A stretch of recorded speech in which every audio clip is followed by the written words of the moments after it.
This episode of Shootin The Shiznit is brought to you by WeHaveMerch.com. WeHaveMerch.com. Standard size shirts at only $12.99. Shirts include I'm a Shiznitter, my old buddy, Cool Kids Countdown logo, Shootin The Shiznit logo, Happy Shiznit Day, and many more. Order your shirt today at WeHaveMerch.com.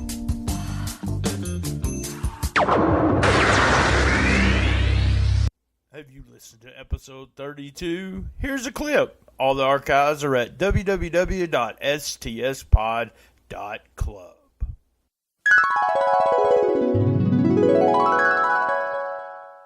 Best comparison we can make as far as gym stuff every week on Saturdays when he puts out the show. So, as BC said, we have the 10 types of fans in 2017. These are the 10 types of fans that you see at the shows, you talk to online.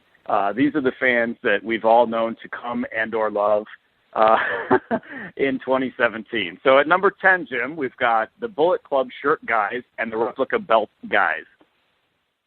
How are they a team? How is that one thing?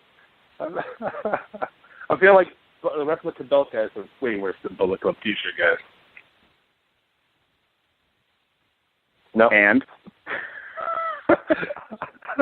75 seconds, sir. I'm sorry.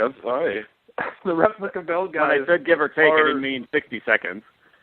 Replica belt guys, they make me feel bad about going to wrestling shows, especially when they bring TNA belts to WWE shows. The Divas belts.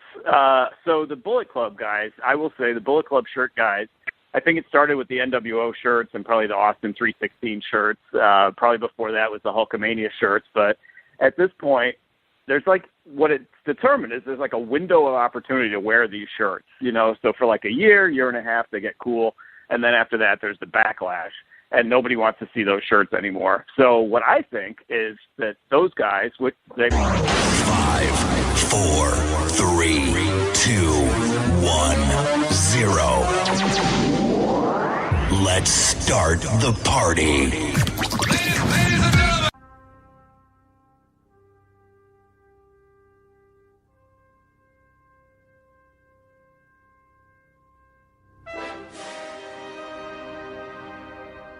In May of 2006, I started a website, WrestlingRiotOnline.com, where I covered the Memphis area wrestling scene. I decided to become the Dave Meltzer of the area and kayfabe nothing. I gave stars to matches, talked psychology, and gave gates of the shows. This had never been done, and it was a favorite side of many people, and some people just hated me. In May of 2011, after 5 years of posting, I shut the site down. I opened it again when we started the podcast back up and renamed it. But all the old information, guys, is still there. This month, to celebrate the site, we will be posting the Memphis in May series, with guests being some of the wrestlers of the Memphis series. Guys that were popular during the Wrestling Riot years. Sit back and relax and listen to our guests and enjoy Memphis in May.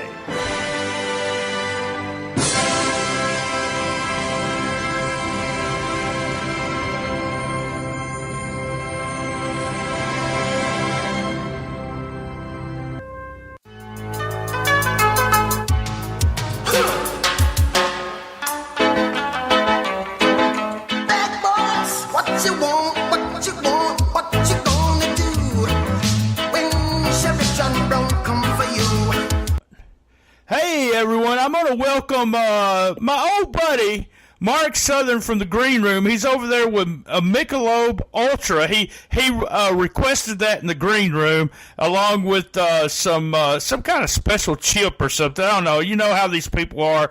They're my guests. Hey, welcome, Mark Southern. How's it going, brother? It's going good, brother, and I appreciate that Michelob Ultra, buddy. I always say that I bring people on here that either I've known for a long time or I don't know, and we just sit around and shoot the shit. I guess, Mark, I've known you for a long time. Yeah, I would say a very, very long time. You know, really boy growing up in the Boot Hill. That's right. Now, if everyone listened to Mark's accent, that we pretty much got the same accent. We say stuff like we're going to wash our clothes, and we're going to and we're always fixing to do something. So just let y'all know that. Yeah, countrified. Mark, let's start. We'll talk. We got a couple of really good Missouri bad boy stories that actually that are about me, which is the funny part about it.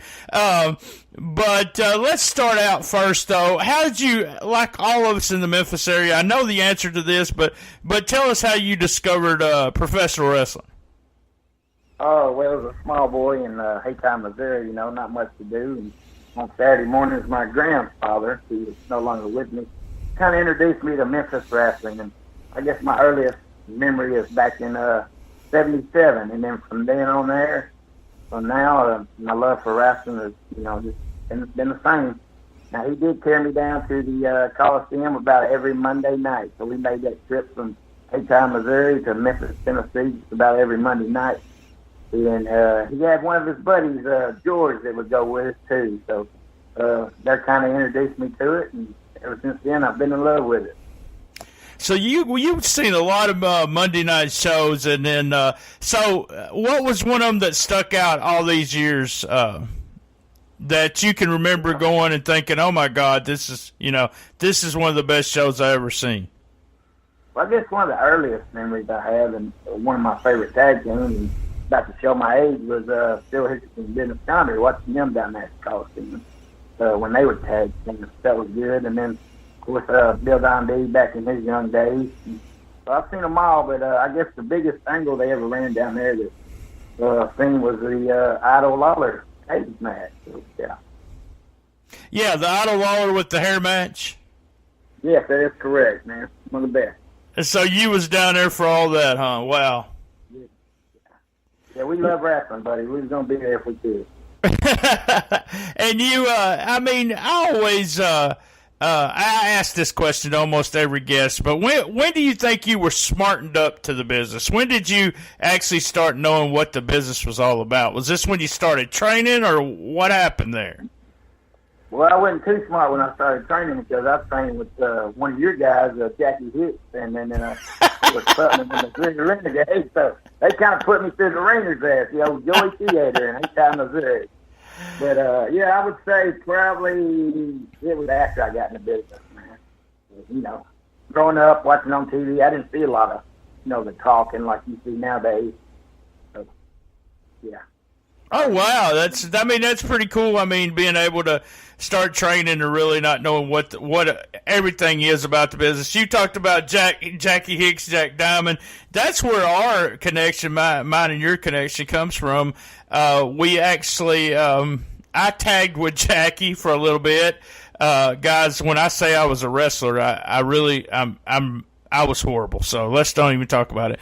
And I tagged with Jackie, who then tagged with Forrest Putnam, and then you ended up tagging with Forrest to form the Missouri Bad Boys. Or tell me how all that started, because I was looking on the website, Wrestling Right, and the Golden Boy actually wrote an article about you guys being and being so popular in Dyersburg during one period of time, and when he was growing up, that him and his friends actually made these generic Missouri Bad Boy shirts. They homemade them. So tell us how the Missouri Bad... well, let's go back to training. So did you train for X amount of time and decide, hey, I know how to wrestle, and then you started wrestling? Yeah, I think we trained at the Joy Theater, like I said, there in Haytime, Missouri. And actually, I was training with who is my manager now, Classy Chris, who had come in through another connection named Leroy Ham. Right. And Jackie and Forrest put us through the ring for probably 3 months, man, before we ever stepped in the ring. So, yeah, we did that. And, suplex, body drop, back drop. It was just bump after bump after bump before we ever gave a bump. But them boys nowadays don't realize what kind of training we went through. Right. Here's something that, and it's no knock on you guys, but the Missouri Bad Boys were, and we talked about this on just a little bit on the show with Simon Reed last week, is that area with Dyersburg, Cruzville, Hayti, all those shows that they were running were at the time considered outlaw shows. There wasn't like you didn't see Jerry Lawler, Bill Nadia, or none of the big names on those shows. Oh no, sir! All you had was your local independent superstars, so to speak, and we did pretty good with it. Yeah, I mean, all in all, I mean, we had number one. There was nobody, in the Memphis wrestling area that was going to, especially on Memphis TV, except maybe Sergeant O'Reilly, who did jobs up there. But other than that, they didn't want to talk to guys on the Outlaw. So tell me how everything started. How was the Missouri Bad Boys formed? All right, so we'll go back to way back to 1990. Gibson, Tennessee, Killer Ranch shows over there. Right. It's a month on a Sunday afternoon. So Forrest and Ed Davis, who was the other Missouri Bad Boy, was booked on the show there. And they brought me in at first to manage them that one Sunday afternoon. And, man, great crowd. I mean, the first time we all three together was that day. And we had to get a police escort out of that thing because somebody threatened to cut our throats. That's how much heat we had back in 1990. And from then on, we formed it. There was three of us, living off the Freebird gimmick there, and just took it and ran with it. Right, and still running with it, by the way. Yeah. I see you all over the Facebook with this. Just great to see you guys now. So you said 1990. So you've been wrestling since 1990. That is correct.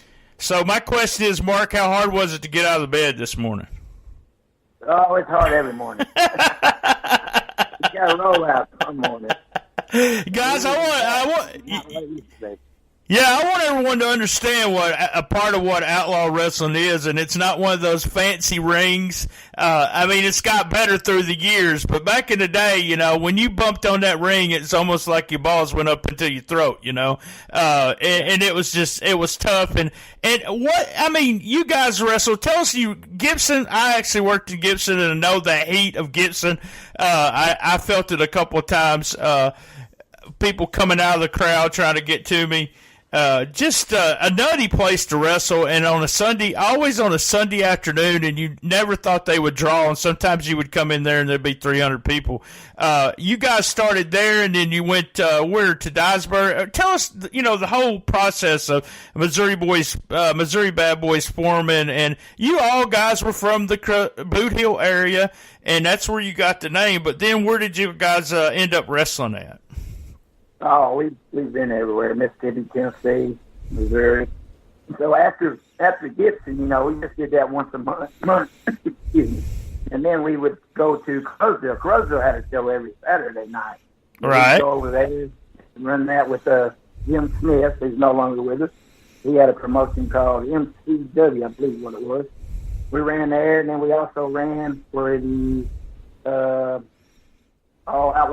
Outlaw promotion out of Arkansas before Larry opened his up down there. So, yeah, we've been a lot of places, man. So, with you guys being the Outlaw guys, did it take a while before, you had a guy like a Jerry Lawler or Bill Dundee would even work you guys? Well, actually, I'm still waiting on my match with Jerry Lawler, so if you're listening, King, I'm telling you, for that match. That's my dream match before I ever retire. But other than that, yeah, I've been in the ring with a lot of greats. Of course, Killer would book a lot of the Memphis guys on his shows every once in a while. So got in the ring with we worked with Ricky Morton, Jimmy Valiant, Bill Dundee. He's been in the ring with us. So yeah, it took a while, but that's the process. Some people don't realize that, but you got to put your work in.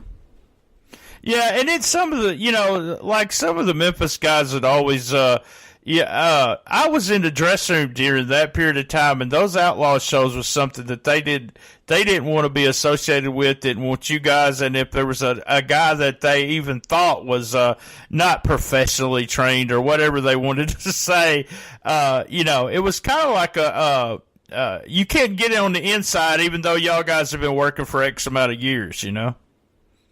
Yeah, that is correct. You know, it was like, I guess they consider their training better than what we had. And y'all guys were still, I seen shows in all kinds of places, like Blythe, Arkansas. Like you said, I worked Crowsville, full houses. I mean, just crazy how the wrestling in this area. We all grew up wanting to be Jerry Lawler or Bill Dundee, and there were so many fans in this area that you could put on, a shit show and still get, easily 150 to 200 people. What do you think that when you guys were in Dyersburg, and that was where I think you guys had your most success, what made you, I know you guys are fucking great heels because you're assholes in real life, so, I know how that is. That's a fucking shoot right there. There you go, buddy. No gimmick there. Especially when you have to put up with Forrest all the time, but, you guys, why was it that everyone, either liked you or hated you there in Dyersburg? What made it click? Well, Brian, we just went out and worked our ass off, brother. We, of course, the asshole part of it being the original, so, it just came natural for us. And then, growing up on Memphis, watching all the great promos they did, you kind of learn from it, and then, I don't know, it just came natural to us. And it did, guys. I wish we could show video clips of these guys, but they, in Dyersburg, the people hated them, and, it was just, Missouri Bad Boys, well known in the Dyersburg, Boot Hill, Missouri area. We're going to take a quick commercial, and then we're going to come back. We're going to tell a few, I love these stories, by the way. I want to talk about a few things that Missouri Bad Boys with me, and I think everyone's going to enjoy them. So, quick commercial, we'll be right back. 80s Tees is the leading online retailer of officially licensed t-shirts, specializing in retro movie, music, TV show, video games, comic book, and cartoon t-shirts. 80s Tees has you covered. They have everything from G.I. Joe, Seinfeld, and Back to the Future, as well as 152 different classic wrestling shirts. Plus, free shipping on all orders over $50. Visit them now at our link, tinyurl.com/STS80stees. That's tinyurl.com/STS80STEES. Visiting them at our link will cost you nothing extra, but it will help support this podcast. Now, back to the show.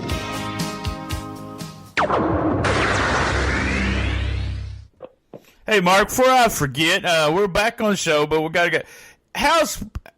you got any social media with the Missouri Bad Boys? How can people actually follow you? That Missouri Bad Boys Facebook page. All right, guys, y'all do a search. It's really easy to find Missouri Bad Boys. You'll go to their site. Mark's still working pretty regular in this area. I know it's baseball season, Mark. We're both big St. Louis Cardinal fans. I know you might take some Saturday nights off to go to games and stuff. But so I want to tell a story, guys. Missouri Bad Boys did an angle, and I want to tell this while I'm doing the website. And I don't know if you were there that night, but this was one of the craziest things that ever. We're in TWIF. They said they were arresting Forrest Putnam. Were you there during that night? Yes, it was me, and I had to get another partner because as we pulled into town, the sheriff, who was special referee that night, had his guys arrest the Missouri Renegades. And this is one of the craziest things. It's on an independent promotion, and if you're watching it on video, you're sitting there in this building has those like a door, not a door, but a garage door. Yeah, it looks like a garage door. So the garage door is open, and when the garage door opens, the police car is out there with the lights and the whole 9 yards. It looked like something off of fucking WWE is what it looked like. And they arrest Forrest and take him out, right? Yeah, they arrested him before the show, and okay. And the reason was the best guest referee was Chuck Arnold, who happened to be the sheriff of Gibson County at the time, which is where Trenton, Tennessee was. Now, we'd been over there, I guess, probably 4 or 5 months at that time. just running Tennessee down and causing hectic lifestyle, I guess, so to speak, in a little rundown Trenton, Tennessee. And so he felt like we were trying to invade his town, and he needed to invade our territory and step into the wrestling ring. So that's how that ended. And that night, when he special guest refereed, of course, we were wrestling the lieutenant, and old Turner was his partner's name. And anyway, they were the good old Tennessee boys, and we were the Missouri bad boys, of course. And I had to have a partner that night because with the Renegade getting arrested. So we brought in, I believe it was Big Boy Bob came in to be my partner that night. Needless to say, he was not up to bad boy standard. We lost the match. The referee then put his hands on Mark Southern, and Mark Southern kind of pushed the sheriff. And next thing you know, I'm in handcuffs. The door's coming up. Me and Cass McCoy, who was our manager at the time, get arrested. The flashing lights, and man, what a show it was. Oh, it just unbelievable. I remember writing about it on the someone sending me the report at the time, and then someone sending me the video clip to watch, and I was just and I put it over big time on the site about how awesome I thought it was. And so tell me, how the hell did y'all talk to police, the guy right there, to do the angle where you guys get arrested? How did you talk him into doing that? Well, Bob is in law enforcement, so he's got connection. We were raising money as well for one of the organizations. But yeah, we've actually done another police angle over in Middleton, Tennessee, Middleton, Tennessee, with their chief of police. And, you know, back then we carried those lids around, so we'd hit everybody with those lids. Oh, yeah, yeah. And man, we hit the chief of police over in Middleton, Tennessee one night with that lid, and you talking about, we're the old high school gymnasium there, probably 300-400 people in that place come unglued. Now, we got arrested that night, and they went to carry us out. Of course, the local hero comes out and says, no, don't take them to jail, because I'm going to whoop their ass there in the wrestling ring. And, of course, you know, they take the cuffs off of us, and then he ends up winning that match. And boy, two great angles involving police.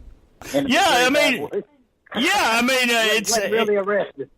It goes right with you. It goes right with your fucking gimmick and the whole deal. It's just like, how the hell did we talk these people into doing this? And it's all about. It goes back to what we talk about. Is these guys were the same guys that were growing up watching Memphis Wrestling, and they're marks.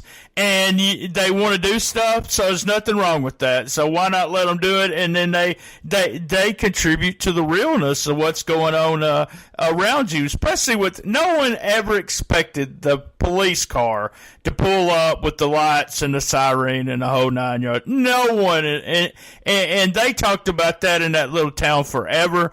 And, you know, bigger crowds, they stuck as many people as they could in that little building a couple of times where probably would have been, if there was anyone to say anything, you probably would have had to grab a couple of hundred out of there. So I've been up there, and it's just crazy. That building is somewhere that people, if you haven't been to wrestling, that's somewhere to go right there, especially in the South.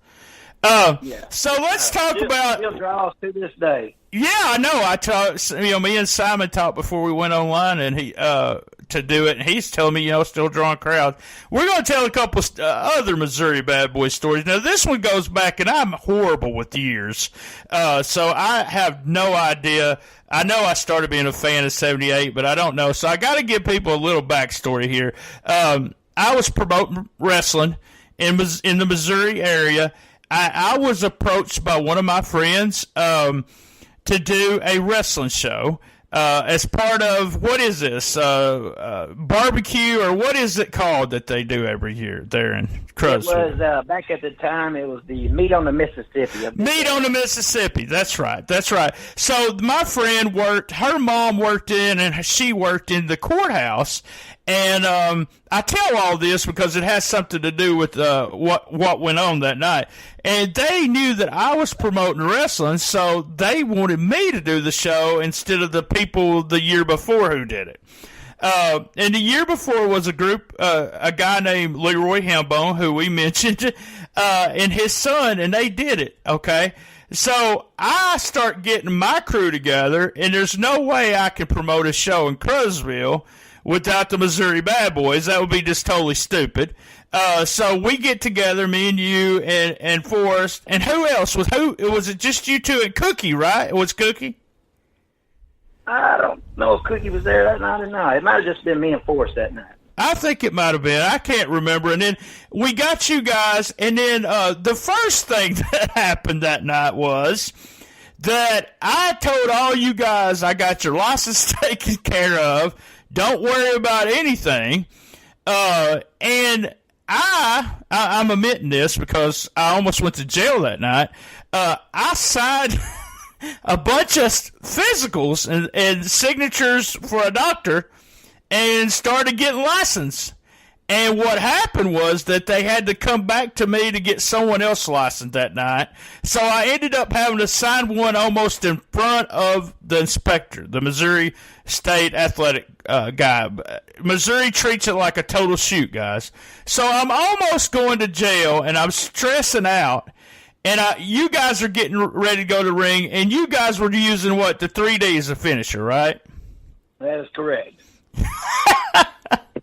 And tell them, Mark, tell them about that dressing room we had. I don't know if anybody's listening, but it was on the riverfront in Crowsville, Missouri. And, of course, there's no buildings out. So the good wrestling promoter that he was, it gave us a tent to change in. And you had to change in it one at a time. So it was more like a pup tent, the Army style. Only first class for you guys. Yeah, boy. So I'm going to they were getting ready to do their match. I pretty much, do what y'all want, put y'all over big. I don't give a shit what you do.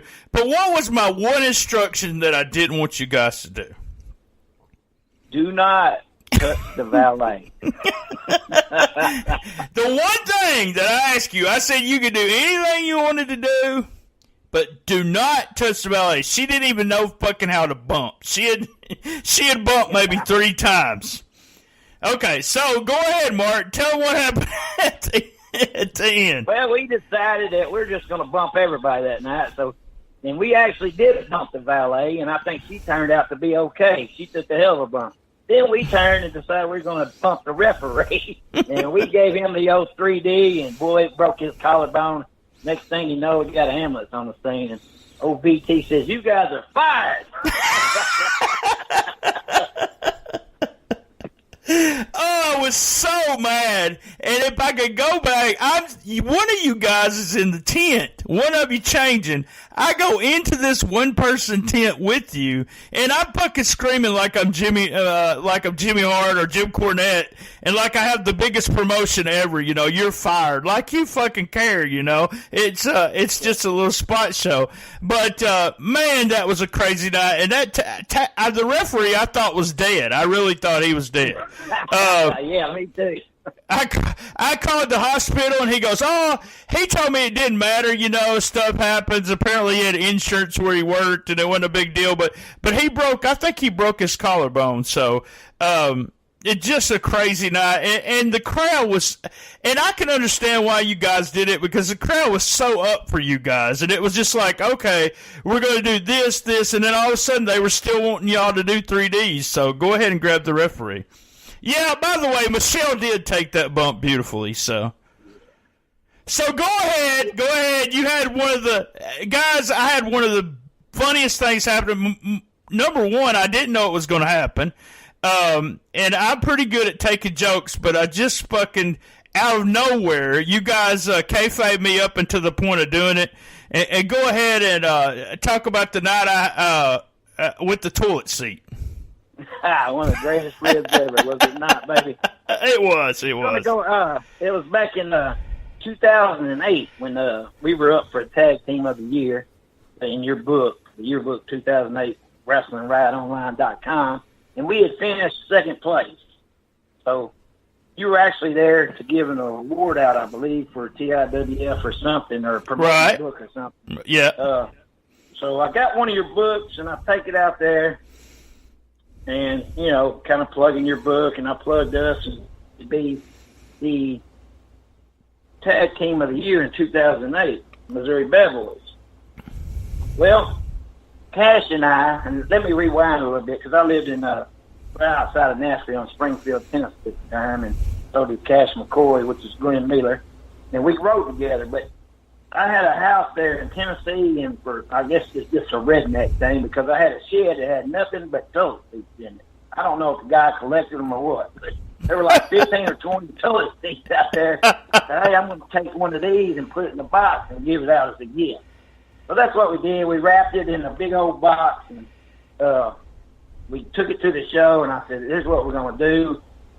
When BT gets out there, I'm going to promote his book. And then it got down to where we got you in the ring, and I said, there's one thing about this book here. It belongs in the toilet, just like you do or so-and-so. And we ended up, you opened the gift, and you were stunned, and I said, your book belongs in the toilet, just like you, and do your book in the toilet and act like I flushed it and stuff. Yeah, one of the greatest ribs ever. I wish I could have seen my own face then, because I had no idea what the fuck you guys were doing. And y'all, totally kayfabe me the whole night. And it was kind of weird in that dressing room anyway, because I was giving away awards and half the dressing room hated me. They fucking hated me. And then some, I even had, when y'all did the retirement thing, we actually arrived early or late or something so that no one would bug us. I waited till you guys got there before I would actually go into the dressing room, because I had so many people hating on me. Great. Now, that same night I turned, right? You did that on me, and then I was special referee or something. Was that the night, or that might have been the retirement where I used the hubcap on somebody? But right, when you turn and join us was Cash McCoy's Hall of Fame night, I believe it was. Yeah, we did it. Yeah, I did a gimmick where I came in, and I was special referee, and y'all was all pissed because I was special referee. And then I ended up turning and with you guys and put you guys over at the end when I hit the baby face with the lid there. I always did that book tour, every year, and for some reason I could get away with that, because when I would come back, people would still be buying my fucking book, even though I turned heel on everybody. So, hey, Mark, hell, man, this has been great. It went by really fast, and I knew it would. This is part of our Memphis in May series, guys. I want to thank Mark for joining us. Thanks, everybody, for listening and downloading. Guys, y'all remember, we'll be back right here, same bad time, same bad channel, on the best little wrestling podcast in the business. Be there, and love my mama. Thank you, Mark. That was good, man. Hey, thank you for joining us live from SDS Studios in St. Louis, Missouri. And that was another great episode of Shootin The Shiznit. A big thank you to Bob McGee at Pro Wrestlers Between the Sheets, PWBTS.com. Locals to Legends, Gene Jackson at www.localstolegends.com. Sean Garmer over at W2Mnet.com. Guys, we're at Comic Book Mark BT on Twitter, at BT Shootin The Shiznit on Instagram. You can send a PayPal. That's right, a PayPal at Brian_Tramel, Tramel, at yahoo.com. All the archives are on our www.stspod.club page. That's right, Cool Kids Wrestling and MMA Talk Facebook group. You can join that and talk about wrestling. If we don't like you, we'll kick you out. There's also a Shootin The Shiznit Facebook page where we actually post all the new episodes. Remember, you can listen to this episode and many more on iTunes, Stitcher, Player FM, Pop Paradise, and Spreaker. And finally, a shout out to our podcast bros: Suplex City Limits, Creative Control, Who's Right Podcast, P3 Radio. And guys, remember, keep it at 100. Patreon site is only $1. Help my buddy JoJo out there. Only $1. Join us next week for another great episode of Shootin The Shiznit.